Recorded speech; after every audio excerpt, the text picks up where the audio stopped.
The new 105.3 to be the Hoodrich Radio's DJ Scream. Of course, we got a special guest with us today. He is the CEO, founder of Big Dave's Cheesesteaks, some of the best cheesesteaks in the world, they say.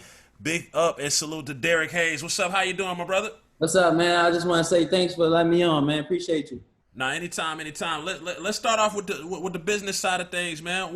How long have you been would you call yourself a chef?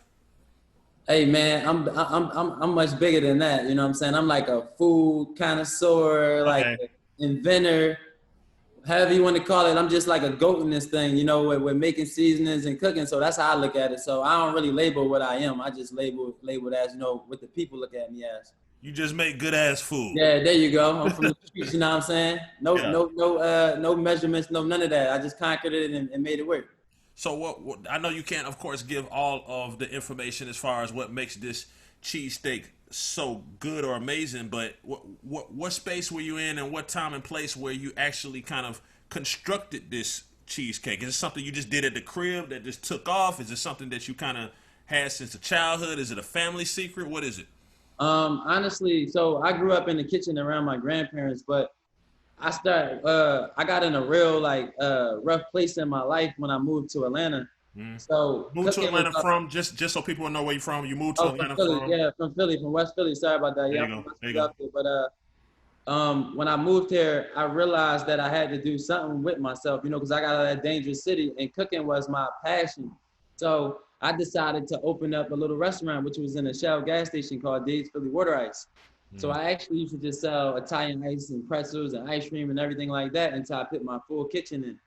So I just grinded with this little space for years. I'm on my 6th year, but I'm now in my landmark location, 3,200 square feet downtown. So hard work pays off when you take your hard work and dedication and stay focused throughout everything. So that's what I did to make it this far. Now, when it comes to the aspect of how good the cheesesteak is, the bread is from Philly. The steak is 100% grass fed, no steroids, no hormones, no anti byproducts, no nothing.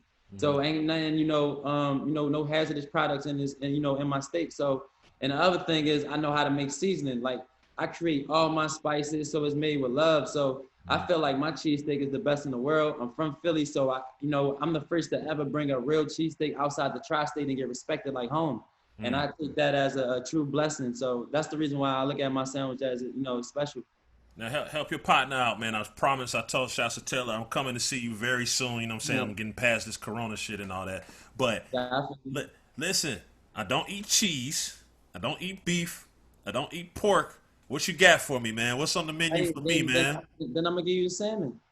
You know what I'm saying? Okay, what, a salmon cheesesteak? Yeah, it's fire, bro. Like, listen, I sell salmon like I do the regular cheesesteaks. Like, so my thing is this. I know it's everybody don't eat the same thing in the world, but the authentic is the actual beef one. But I had to come up with all, different alternatives to be able to say, all right, well, at least you can get some of the concept, the menu, and I can kind of make you happy some way possible. So actually, over the years, I was working on, menus. Like I cook at home. So like if my homies tell me something is good and they go crazy over it, I'll keep feeding it out to people.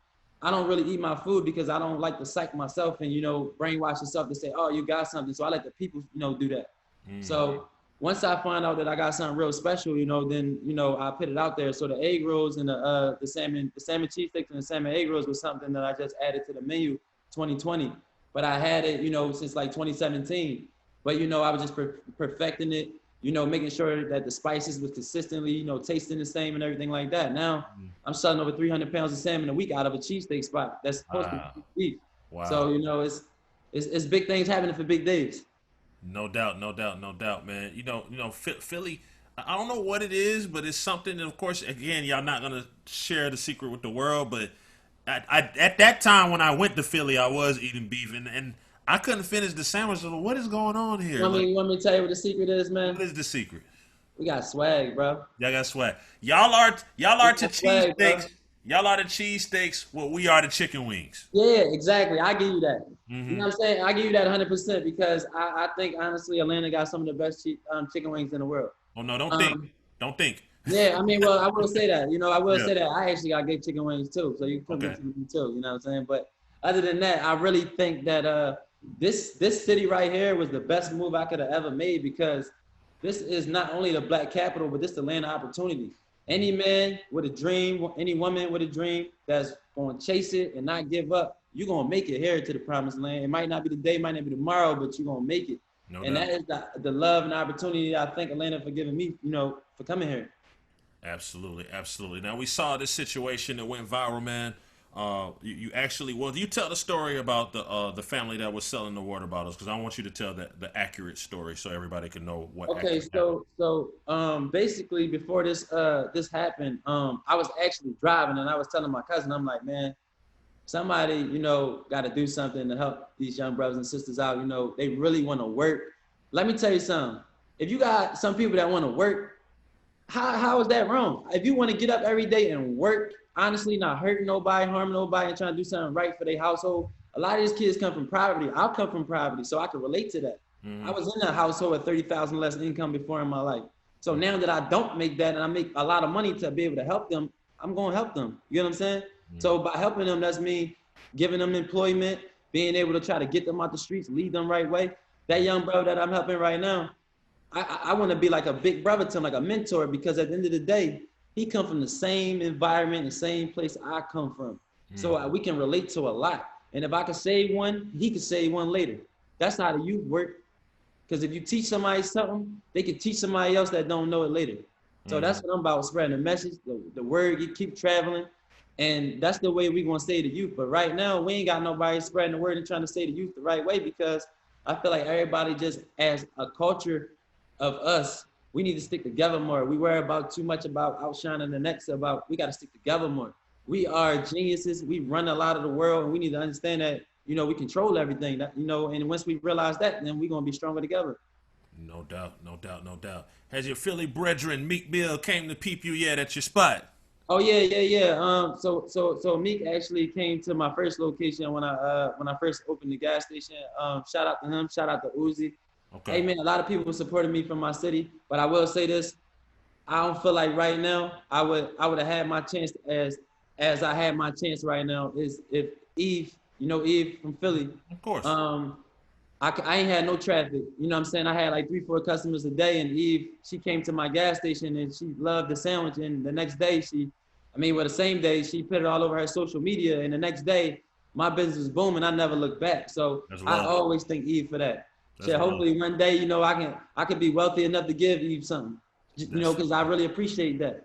Yeah, yeah, yeah. Now that's love. That's what I like to see, man. You know what I'm saying? We got to all support each other, uplift each other even in hard times, man. That's what it's really about, man.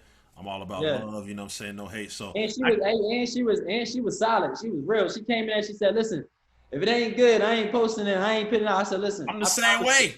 I'm the same way. I told her, I said, listen, I'm really from Philly, so I'm gonna put on for you. But it was a true opportunity for me. It was a test for me, because that one test that she gave me, letting me know that I could uphold any test that come my way. Because if you got a celebrity and you just now starting out and somebody's watching you make the sandwich and ready to bite it, and you got to say, oh, I hope you love it. And I passed that test. There's no other test that I worried about failing since then. So she helped me cope with a lot of stuff. So Eve, you know what I'm saying? I hope when you listening to this, when it come out or whatever, and you realize what you did for this young brother, because you really gave me a lot of motivation, and I thank you for that. Absolutely, absolutely, man. So final words for the streets, some final words for the people. Give everybody some motivation and some game before we wrap.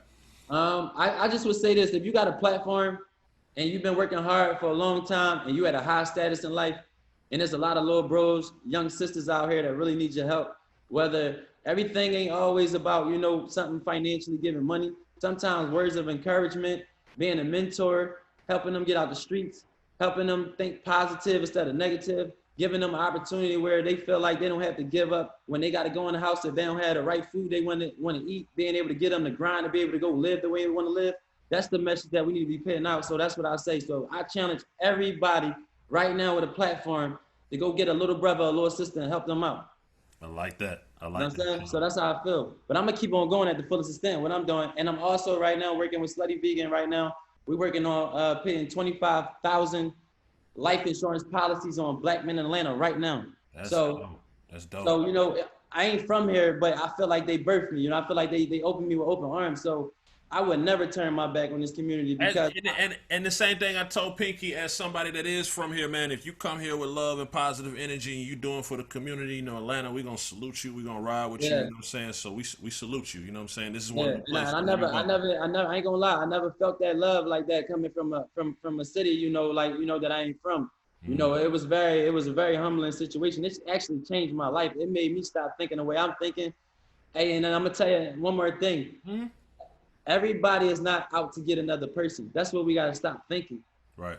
You can't move off of one situation and say, okay, that was a bad situation. You know what I'm saying? Otherwise, we always gonna put ourselves in a bad situation and never being able to get out the quicksand because everybody ain't the same. Right. So if we grow to forgive and go to the next person and say, okay, I'm gonna help this person out. That's what God brought us here for. You can have $1 billion right now. When you die today or tomorrow, if that $1 billion ain't set up right to help the world out, you ain't done nothing. Gonna go back to the government. Yeah, that too. And you know it ain't, and then at that point, it ain't going nowhere but to them. Right. So, Right. and I don't even get political, but you already know if it hit them. Nah, that's just real talk. That's just real talk. That's Yeah, just you real already talk. know. So, Hey, yo, man. Salute to you. Much continued blessings to you, Derrick. You know what I'm saying? And I'm coming to see you hey, ASAP. when Like, you I'm come, talking bro, 10 days or less. I'm giving you the salmon cheesesteak. It's gonna be so good without the cheese. You ain't even gonna know it's missing that. I got you. It's gonna be flavorful, everything. Yeah. So I got you, and I appreciate you for giving me this interview. I'm very humbled by it. You know what I'm saying? And I appreciate you. And you stay up. And keep doing what you're doing. All right, salute. You know what it is, man. DJ Scream, Big Dave Cheesesteaks. 105.3 The Beat, Hoodrich Radio. Salute to you, bro. All right, bro.